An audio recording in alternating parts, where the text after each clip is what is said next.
انشاءاللہ العزیز ہم اللہ سبحانہ وتعالی کے نام الالہ پر بات کریں گے۔ الالہ کا معنی ہے معبود، خاص معبود۔ معبود کون؟ جس کی عبادت کی جائے۔ اللہ سبحانہ وتعالی کی عبادت، اسی سے محبت اور اسی کے آگے جھکنا اور اس کے سامنے عاجزی کا اظہار، وہ کیوں؟ وہ اس لیے کہ انسان اپنی فطرت کے اعتبار سے مجبور ہے کہ وہ اپنے سے بڑے کے آگے جھکے، اسے کسی نہ کسی کے آگے ضرور جھکنا ہے، کیونکہ وہ اس کے اندر یہ مادہ موجود ہے، وہ اس کے بغیر رہ نہیں سکتا، اس کے بغیر اس کی تکمیل نہیں ہوتی۔ انسان ہمیشہ یہ چاہتا ہے کہ وہ کسی سے شدید محبت کرے، کسی کے آگے جھکے، کسی کا سہارا لے، کسی کو اپنے غم اور رنج کی حالت میں پکارے، کوئی ہو جو ہر حال میں اس کی سننے والا ہو، جو اس کا دکھ دور کرنے والا ہو۔ تو اللہ سبحانہ وتعالیٰ کے سوا وہ کون ہو سکتا ہے؟ جب سے انسان پیدا ہوا ہے اور انسانی تاریخ میں جو مختلف ادوار آئے ہیں، اس میں لوگوں نے اللہ سبحانہ وتعالیٰ کو معبود تو مانا، لیکن اس کے ساتھ دوسروں کو بھی الہ مان لیا، یعنی ظاہر میں نظر آنے والی چیزوں کو بھی انہوں نے اپنا سہارا بنا لیا۔ کوئی درخت کے آگے جھکا تو کوئی پہاڑ کے آگے جھک گیا، کوئی سمندر سے خوف کھا کر اس کے آگے جھکنے لگا، کسی نے آگ کو اپنا خدا مان لیا اور وہ اس کی عبادت کرنے لگا۔ گویا جس چیز سے وہ ڈرا یا جس چیز سے وہ حیران ہوا یا جس چیز نے اس کو امپریس کیا یا انفلوئنس کیا یا جس چیز کے لیے اس کے دل کے اندر ایک خاص کیفیت پیدا ہوئی، اس نے اسی کو اپنا معبود بنا لیا۔ لیکن اللہ سبحانہ وتعالیٰ فرماتے ہیں وَإِلَٰهُكُمْ إِلَٰهٌ وَاحِدٌ لَا إِلَٰهَ إِلَّا هُوَ الرَّحْمَٰنُ الرَّحِيمُ، سورۃ البقرہ آیت 63 ہے۔ اور تمہارا معبود، تمہارا الہ بس ایک ہی الہ ہے، وہ جس نے ان سب چیزوں کو پیدا کیا ہے۔ مخلوق الہ نہیں ہو سکتی۔ الہ تو وہی ہو سکتا ہے کہ جس کے سب تابع ہو، جس کے آگے پوری کائنات جھکی ہوئی ہو۔ فرمایا اس کے سوا کوئی اور معبود نہیں، وہ بے حد رحم کرنے والا، نہایت مہربان ہے۔ عربی زبان میں الہ کا لفظ اللہ سبحانہ تعالیٰ کے لیے استعمال ہوتا ہے، تو اس آیت سے پتہ یہ چلتا ہے کہ اللہ سبحانہ تعالیٰ اپنی الہیت میں منفرد ہے، یکتا ہے، اکیلا ہے، اور الوہیت کے اندر یعنی الہ ہونے کے اندر کمال علم، کمال قدرت، کمال رحمت اور کمال حکمت کے معنی پائے جاتے ہیں۔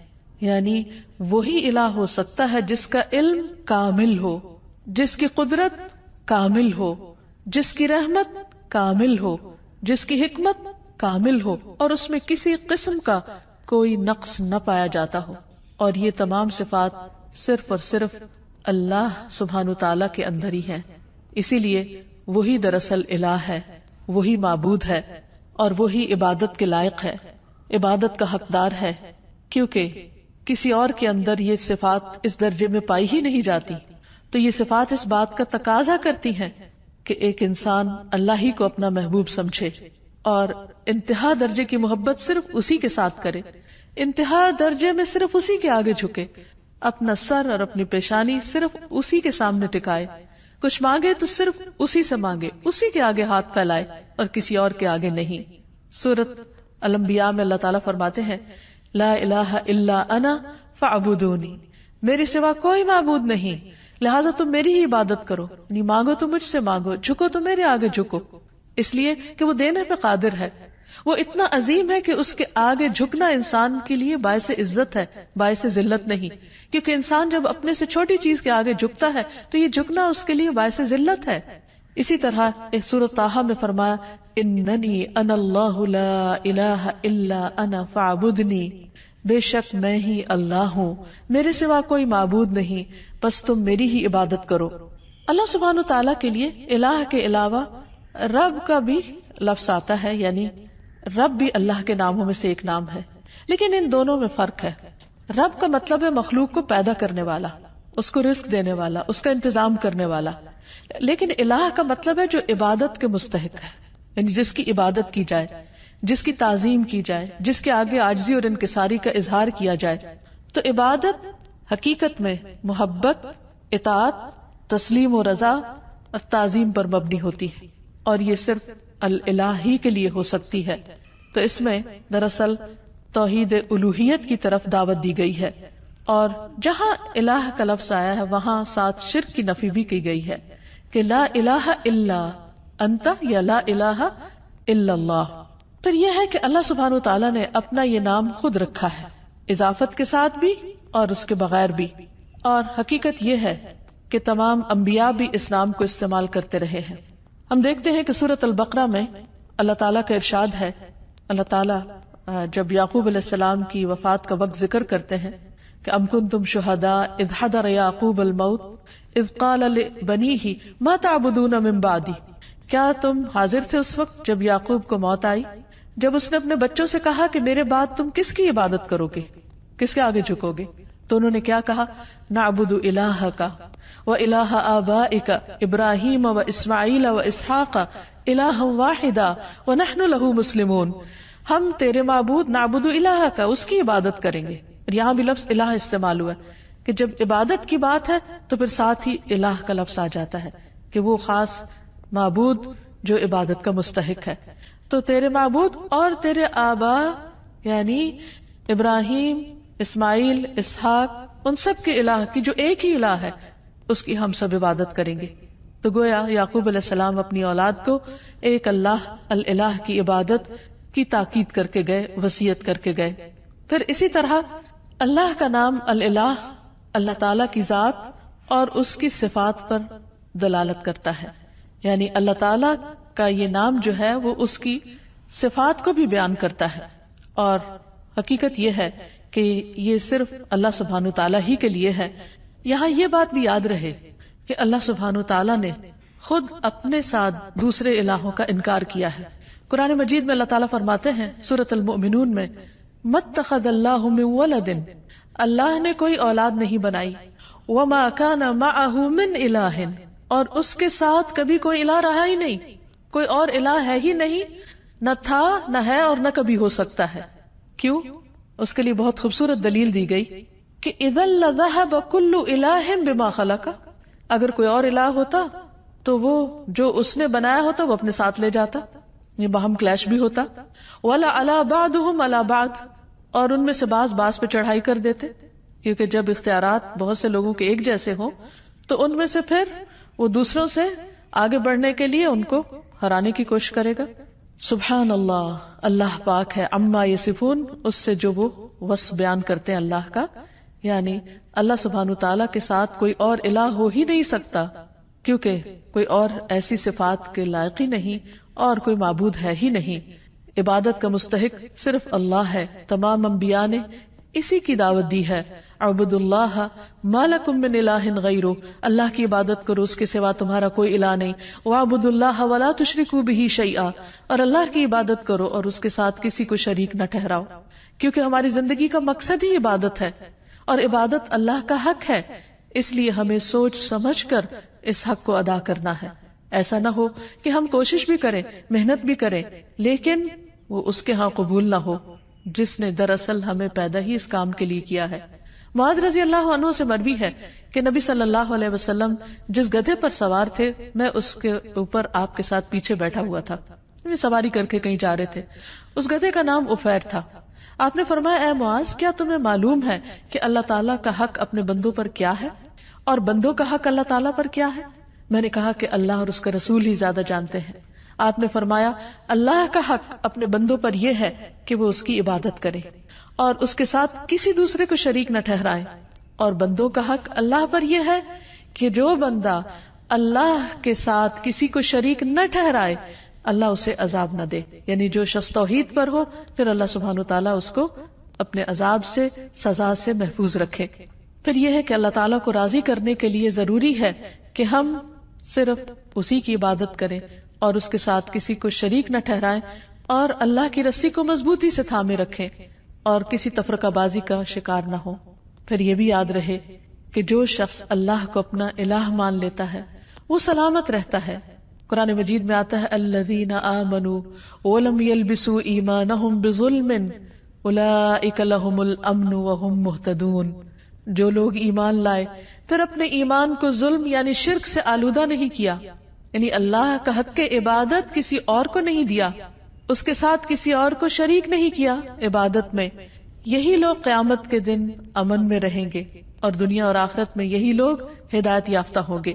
پھر اگر کوئی شخص اللہ سبحانہ تعالیٰ کی حفاظت حاصل کرنا چاہتا ہے یعنی اس کے عذاب سے اللہ کی پناہ میں رہنا چاہتا ہے تو اس کے لیے بھی یہی ضروری ہے کہ وہ الہ ہی کی عبادت کرے. رسول اللہ صلی اللہ علیہ وسلم نے حضرت معاذ سے فرمایا تھا احفظ اللہ یحفظ کا، اے معاذ اللہ کی حفاظت کرو، یعنی اس کے حقوق کی حفاظت کرو، اس کی عبادت میں کسی کو شریک نہ کرو. یحفظ کا، وہ اللہ تمہاری حفاظت کرے گا. احفظ اللہ تجدہ تجاہک، اللہ کی حفاظت کرو یعنی اللہ کے حق کی حفاظت کرو. تجدہ تجاہک، تم اسے اپنے سامنے پاؤ گے. پھر جب تمہیں اس سے کوئی کام ہوگا، ضرورت ہوگی، تم اس کو پکارو گے، اور پکارنا بھی تو عبادت ہے، تو وہ تمہاری پکار سنے گا، تمہاری مدد کرے گا اور تمہاری محتاجی کو بھی دور کرے گا. عام طور پر ہم یہ سمجھتے ہیں کہ اگر ہم اللہ سبحانہ وتعالیٰ کی عبادت کریں گے تو شاید زندگی ہم پر مشکل ہو جائے، ہمارے حالات تنگ ہو جائیں، یا پھر ہمارے لیے دنیا کے کام کاج کا وقت نہ بچے. حالانکہ حقیقت اس کے برعکس ہے. اللہ تعالیٰ فرماتے ہیں، حدیث قدسی ہے، اے ابن آدم، یعنی اے آدم کی اولاد، تم اپنے آپ کو میری عبادت کے لیے فارغ کر لو، یعنی میری عبادت کے لیے بھی وقت نکالو، میں تمہارے دل کو بے نیازی سے بھر دوں گا، یعنی تمہیں ایک خاص قسم کی سیٹسفیکشن عطا کروں گا. ورنہ بعض اوقات کیا ہوتا ہے، انسان کے پاس بہت کچھ بھی ہوتا ہے لیکن اس کے دل کو اطمینان نہیں ہوتا، اس کے اندر ایک ویکیوم سا ہوتا ہے، اس کے اندر ایک خلا ہوتا ہے، اس کے اندر اطمینان نہیں ہوتا.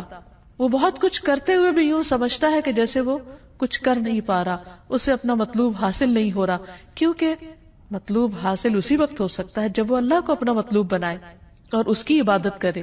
تو اللہ تعالیٰ کا یہ وعدہ ہے کہ جو شخص اللہ کی عبادت کے لیے وقت نکالے گا، مثلا وقت پر نماز پڑھے گا، وقت پر اپنے فرائض ادا کرے گا، اللہ سبحانہ وتعالیٰ اس کے دل کے اندر ایک غنا پیدا کر دیں گے اور تمہارا فقر یعنی محتاجی دور کر دوں گا، وہ خلا دور کر دوں گا.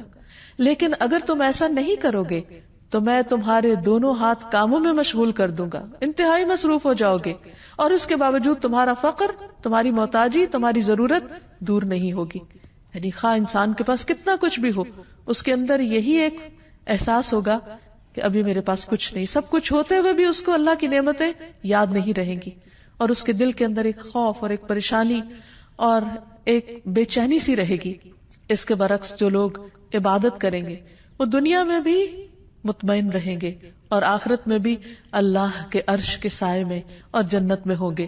نبی صلی اللہ علیہ وسلم نے فرمایا 7 قسم کے لوگوں کو اللہ تعالیٰ اس دن اپنے عرش کے سائے تلے جگہ عطا فرمائیں گے جس دن اس کے سائے کے سوا کوئی سایہ نہ ہوگا. ان میں سے ایک وہ نوجوان جس کی جوانی اللہ کی عبادت میں گزری، کیونکہ بہت سے لوگ جوانی کی حالت میں اللہ تعالیٰ کی طرف رجوع نہیں کرتے. وہ سوچتے ہیں کہ جوانی تو دنیا میں انجوائے کرنے کے لیے ہے، دنیا کمانے کے لیے. جب سب کچھ کر چکیں گے، جب سارے شوق پورے کر لیں گے تو ہاں پھر بڑھاپے میں اللہ کی عبادت کے لیے اپنے آپ کو فارغ کر لیں گے، ریٹائرمنٹ کی عمر میں پھر عبادت ہو جائے گی. نہیں، ہمیں نہیں معلوم کہ ہم ریٹائرمنٹ کی عمر کو پہنچتے ہیں یا نہیں، بڑھاپے والی زندگی ملتی بھی ہے یا نہیں، اور اگر ملے بھی تو وہ اپنے 700 تکلیفیں لے کر آتا ہے. پھر وہ تو سب سے نکمی عمر ہوتی ہے. تو کیا کسی مومن کو یہ زیب دیتا ہے کہ وہ اپنی زندگی کا بہترین حصہ تو اس فانی دنیا کے لیے خرچ کرے، اس فانی دنیا میں استعمال کرے، اور اپنی زندگی کا نکما حصہ اللہ سبحانہ وتعالیٰ کو دے؟ تو اسی لیے جو لوگ اپنی زندگی کا بہترین حصہ یعنی جوانی اللہ کی عبادت میں گزاریں گے، اللہ تعالیٰ کی طرف سے عائد کردہ جو فرائض ہیں ان کو پورا کرتے ہوئے گزاریں گے، اللہ تعالیٰ کی اطاعت اور فرما برداری میں گزاریں گے، تو اللہ سبحانہ وتعالیٰ قیامت کے اس طویل دن جو ایک دن 50,000 سال کا ہے، جس دن سورج بہت قریب آ چکا ہوگا، اس دن اللہ تعالیٰ ایسے لوگوں کو اپنے عرش کے سائے تلے جگہ دیں گے. نبی صلی اللہ علیہ وسلم نے یہ بھی فرمایا، جو شخص اللہ کی عبادت اس طرح کرے کہ اس کے ساتھ کسی کو شریک نہ کرے، اور شرک کرنے میں صرف ایسا نہیں کہ غیر اللہ یا ایسے آبجیکٹس کی پوجا کرنا جو اللہ نے تخلیق کیے ہیں، بلکہ اس میں ریاکاری کرنا، شو آف کرنا، لوگوں کو خوش کرنے کے لیے دین کے کام کرنا. اگر انسان صرف اور صرف اللہ کی رضا کے لیے اچھے کام کرتا ہے، نماز قائم کرتا ہے، زکوٰۃ دیتا ہے، اللہ کی بات سنتا ہے اور مانتا ہے، تو اللہ تعالیٰ اسے جنت کے 8 دروازوں میں سے داخل ہونے کا اختیار دے دے گا کہ جس سے چاہو چلے جاؤ، جو تمہیں پسند ہے اس سے اندر آ جاؤ. یعنی کس قدر شاندار ویلکم ہوگا ایسے شخص کا جو دنیا میں شوق سے، رضا سے، خوشی سے اللہ کی طرف دوڑتا ہے، اللہ کی عبادت کرتا ہے. تو یہاں یاد رہے کہ عبادت کے 2 اہم اصول بھی ہیں. اور جب تک یہ دو چیزیں عبادت میں شامل نہ ہو اس وقت تک عبادت کا حق ادا نہیں ہوتا. پہلی چیز اخلاص ہے کہ انسان جو کچھ اللہ کے لیے کرے بس وہ پھر اللہ ہی کے لیے کرے، کسی اور کے لیے نہیں کرے. اس کی نیت صرف اللہ کے لیے خالص ہو، وہ اس کو خوش کرنے کے لیے، اس کی رضا کے لیے، اس کی محبت حاصل کرنے کے لیے، اس کے دیدار کی خاطر ہر عمل کرے. اور دوسری چیز، جس چیز کو وہ خاص عبادت سمجھ کے کرتا ہے اسے رسول اللہ صلی اللہ علیہ وسلم کے طریقے کے مطابق کرے، کیونکہ جب عمل خالص ہوگا تو وہ اس کی باطن کی خوبصورتی کی دلیل ہے. اور جو شخص سنت کی پیروی کرتا ہے تو نبی صلی اللہ علیہ وسلم کا عمل سب سے خوبصورت عمل تھا. اللہ سبحانہ وتعالی نے آپ کو اسوۃ حسنہ بنا کر بھیجا. لقد کان لکم فی رسول اللہ اسوۃ حسنہ، تمہارے لیے اللہ کے رسول صلی اللہ علیہ وسلم کی زندگی میں خوبصورت نمونہ ہے. تو یہ خوبصورت نمونہ جب کوئی شخص اختیار کرتا ہے تو اس کی زندگی حقیقت میں خوبصورت ہو جاتی، اس کے سارے اعمال، اس کے طور طریقے خوبصورت ہو جاتے ہیں. اور ایسا شخص ایک بہترین حالت میں اللہ سبحانہ وتعالیٰ کے سامنے حاضر ہوگا. اللہ تعالیٰ ہمیں بھی ان لوگوں میں شامل کر لے کہ جو احسن طریقے پر اللہ کی عبادت کرتے ہیں، ایسی عبادت جو اس کو پسند آ جائے. اسی لیے نبی صلی اللہ علیہ وسلم نے اچھی عبادت کا جو کرائیٹیریا بتایا وہ کیا ہے کہ تم اس طرح اللہ کی عبادت کرو گویا تم اس کو دیکھ رہے ہو، اور اگر یہ کیفیت نہ ہو تو یہ تو ضرور یاد رکھو کہ وہ تمہیں دیکھ رہا ہے.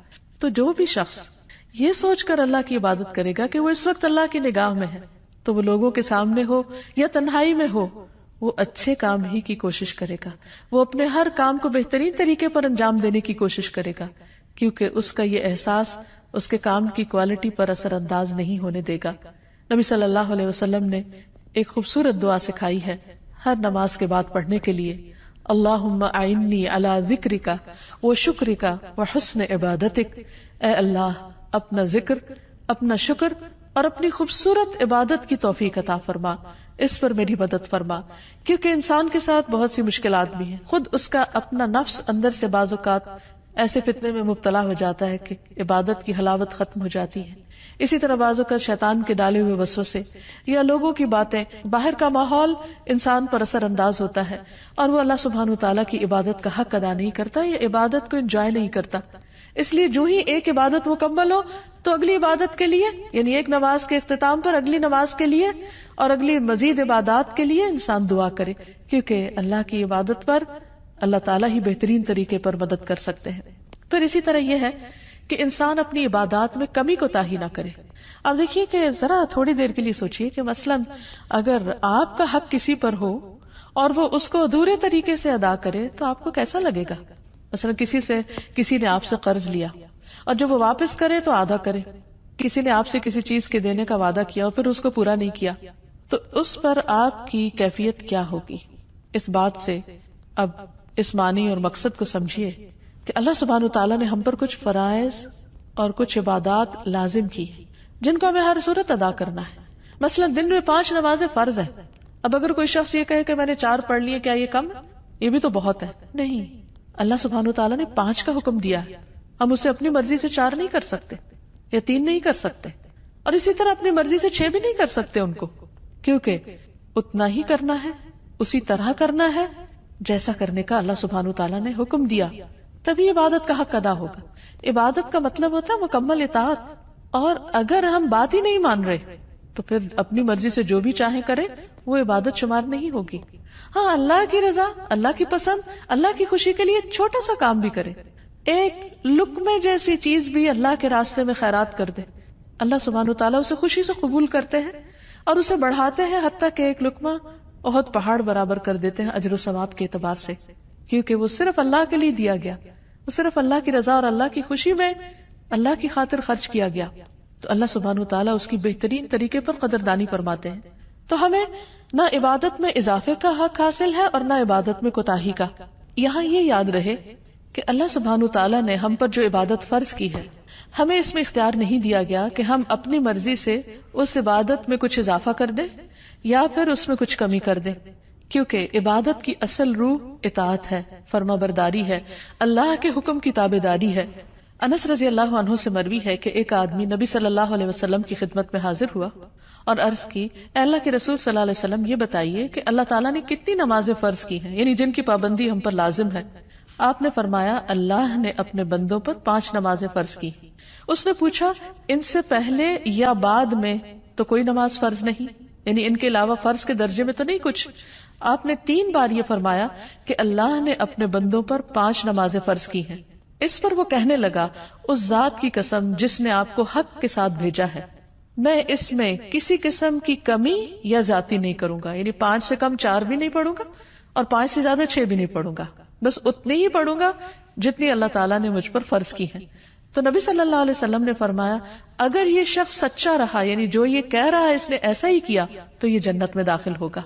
عبادت کے سلسلے میں ایک اور بات یہ یاد رہے کہ عبادت میں شدت اور خود پسندی نہیں ہونی چاہیے، کیونکہ عبادت اللہ تعالیٰ کا حق ہے. نبی صلی اللہ علیہ وسلم نے فرمایا ایک قوم ایسی آئے گی جو عبادت کرے گی حتیٰ کہ لوگ ان کی عبادت کی کثرت پر تعجب کریں گے، بڑے حیران ہوں گے کہ اتنے عبادت گزار ہیں، لیکن وہ اس عبادت کی وجہ سے خود پسندی کا شکار ہو جائیں گے، اپنے آپ کو بڑی چیز سمجھنے لگیں گے کہ ہم بہت نیک ہیں. وہ لوگ دین سے اس طرح نکل جائیں گے جیسے تیر شکار سے نکل جاتا ہے، کیونکہ اللہ تعالیٰ کو ایسی عبادت کی ضرورت نہیں. عبادت ہے دراصل اللہ کا حق، اللہ کو خوش کرنے کے لیے کرنا ہے، نہ کہ بندوں کو دکھانے کے لیے یا بندوں کے سامنے نیک بننے کے لیے. تو جس بندے کے اندر عبادت کا زوم آ جائے وہ اللہ سبحانہ تعالیٰ کو پسند نہیں. ابلیس کے ساتھ کیا معاملہ ہوا تھا؟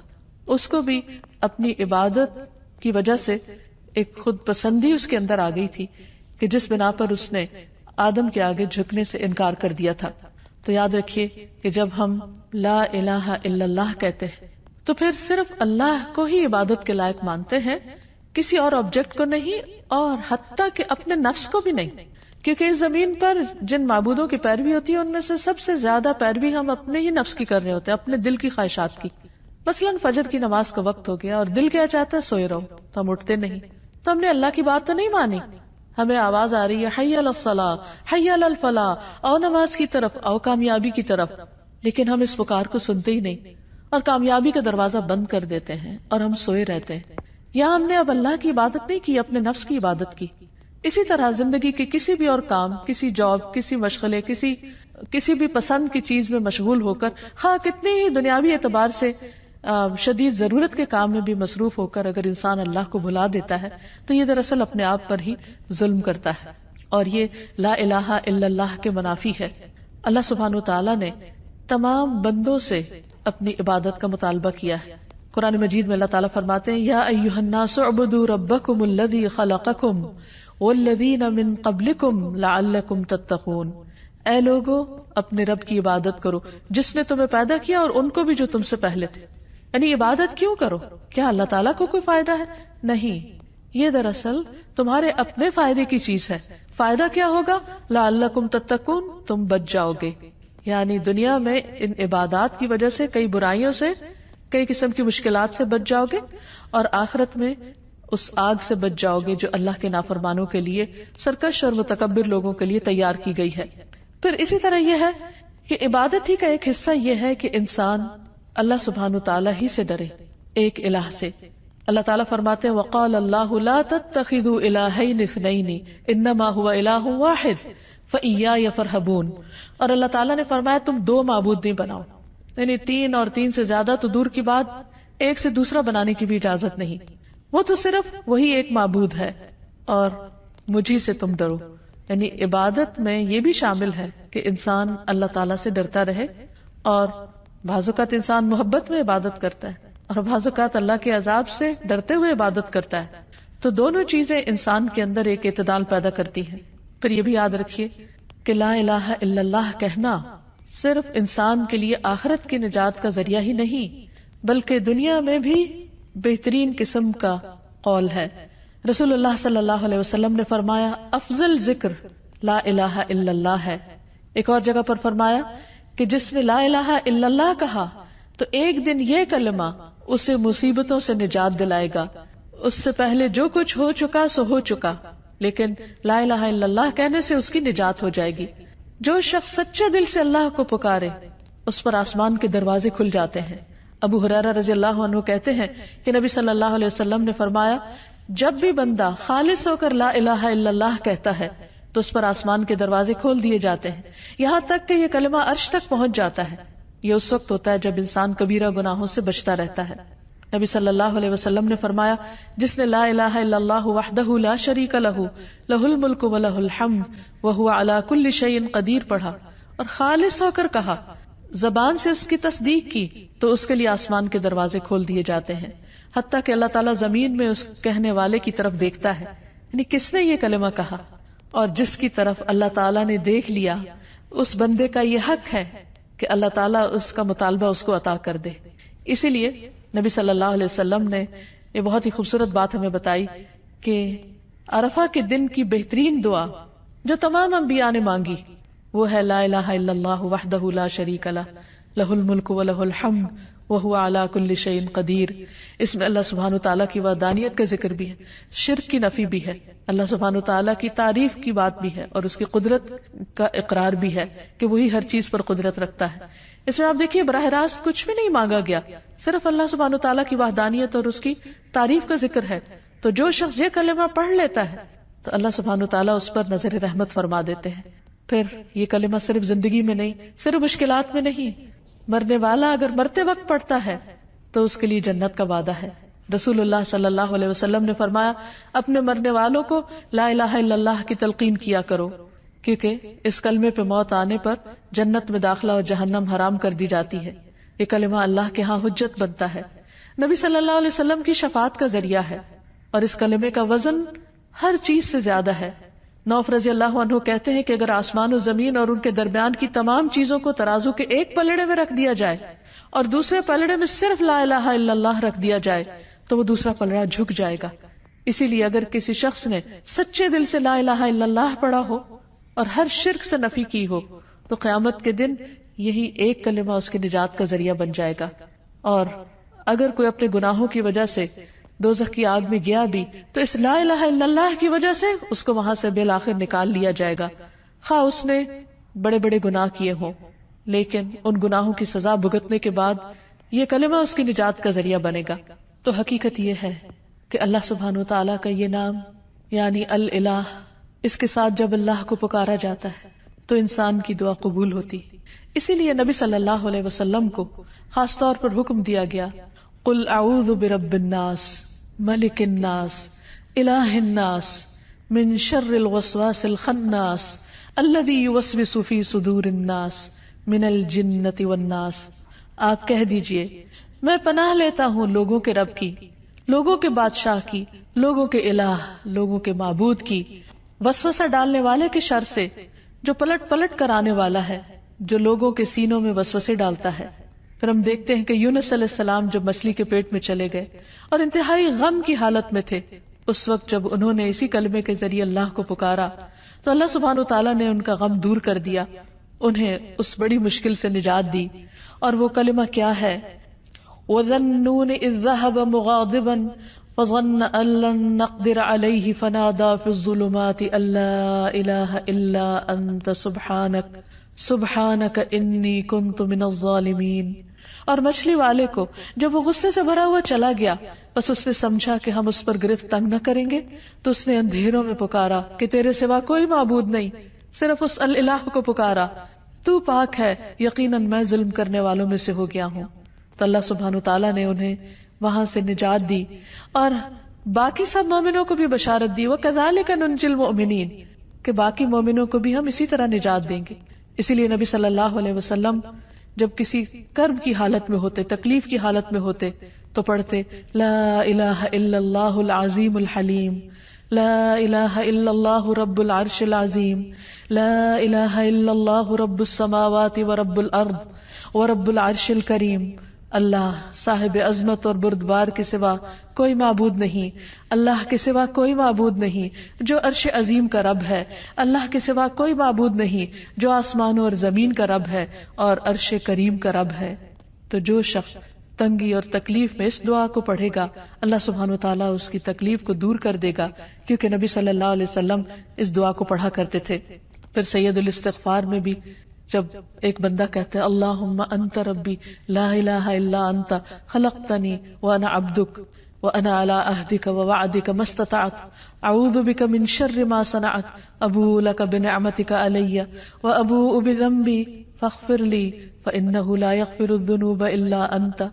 اے اللہ آپ میرے رب ہیں، آپ کے علاوہ کوئی الہ نہیں، کوئی معبود نہیں، آپ نے مجھے پیدا کیا، میں آپ کا بندہ ہوں، اپنے عہد اور وعدے پر قائم ہوں، جتنی بھی مجھ میں استطاعت ہے، جتنی بھی ہمت ہے، میں آپ کے احسانات کا اقرار کرتا ہوں اور اپنے گناہوں کا بھی اعتراف کرتا ہوں، آپ مجھے بخش دیجئے، کیونکہ آپ کے علاوہ گناہوں کو کوئی بھی معاف نہیں کر سکتا۔ تو جو شخص اس کلمے کو پڑھتا ہے، اس استغفار کو پڑھتا ہے جس کو سید الاستغفار، استغفار کا سردار کہا گیا، تو اگر شام کے وقت پڑھتا ہے اور رات کو ڈیتھ ہو جاتی ہے تو اللہ تعالیٰ اس کے سارے گناہ معاف کر دیں گے، اس کو جنت میں داخل کریں گے۔ اسی طرح صبح سویرے اگر کوئی پڑھتا ہے تو رات میں اگر کوئی غلطی ہو گئی تو اللہ تعالیٰ اس کو معاف فرما دیں گے اور اس کو جنت میں داخل کرنے کا وعدہ کیا گیا ہے۔ تو حقیقت یہ ہے کہ انسان پر اللہ کا حق یہ ہے کہ انسان خالص ہو کر اس کی عبادت کرے اور ہر مشکل میں اسی کو پکارے اور اس کے اس نام کا واسطہ دے کر پکارے، تو انشاءاللہ اس کی دعائیں قبول ہوگی۔ اللہ تعالی ہمیں اس عمل کی توفیق عطا فرمائے۔ وآخر دعوانا ان الحمد للہ رب العالمین۔